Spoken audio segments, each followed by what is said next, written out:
Hi and welcome to my channel once again. DeFi, DAC510 and similar models. This is what you do to change the temperature.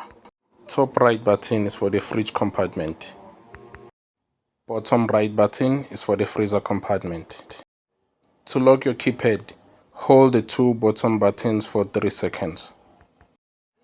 Now your keypad is locked, but buttons won't respond to the touch. To unlock, hold the two buttons again for 3 seconds. Touch the bottom left button for quick freezer and the top left for super fridge.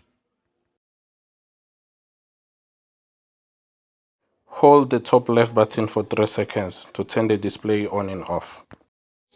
Thanks for watching. Please like and subscribe for more videos.